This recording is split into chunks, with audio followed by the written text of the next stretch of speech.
you keep getting on the long ones. You are the leader of a prepper group and the grid has gone down. Months have passed with no major issues.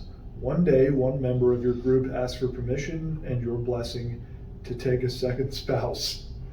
Neither the intended second spouse nor the first spouse has any objections, and the three seem very much in love and supportive of one another.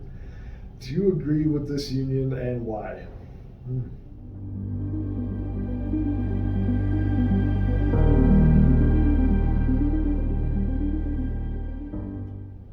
Yes, I agree with this union because I don't think it's, if I was the leader of a prepper group,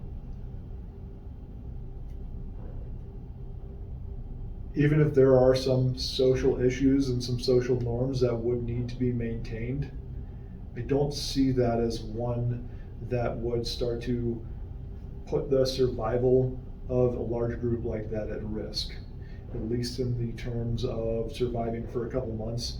You know, if you're talking about rebuilding society or whatever, you might need to start thinking about that 100 years down the road, okay? But you're a couple months into the apocalypse as a leader of a prepper group. If you're gonna make people happy and they all wanna be together, I think you've got bigger problems to worry about. Yeah, I agree 100%. Like who am I to tell these people who are in love that they can't be together? Yeah, yeah.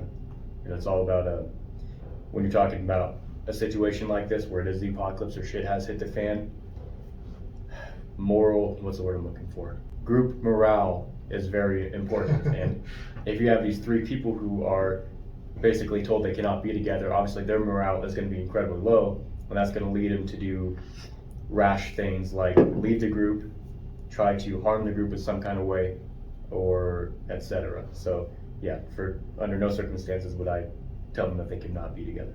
Yeah, yeah, I think that makes sense. You know, hopefully somewhere down the road in this hypothetical apocalypse, you're not looked at like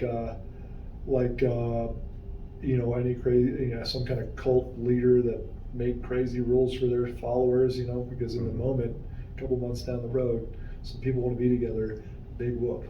You know? Yeah. Hopefully you're not written in some crazy way about polygamy later on, who knows? It's like, kind of reminds me, the way you said that, it reminds me of Waco with the Branch Davidians. It's like, there's no winning that situation. No. It's like, one, people think it's okay that all those people got burned alive because they were weird cultists. Mm-hmm. And there's other people who are like, they're still human beings, there's no way this is right. But Yeah. you're never going to convince everybody that you're making the right decision, especially when it comes to a question like this that deals a lot with even the religious aspects of it. Because religiously, there's a lot of people who will not agree with polygamy and things of that nature. So that's kind of funny. But you're talking about the apocalypse. Yeah, just exactly. for the record, I went to Baylor, which is in Waco, Texas, and we're all cultists. Yeah? Yep. There you go.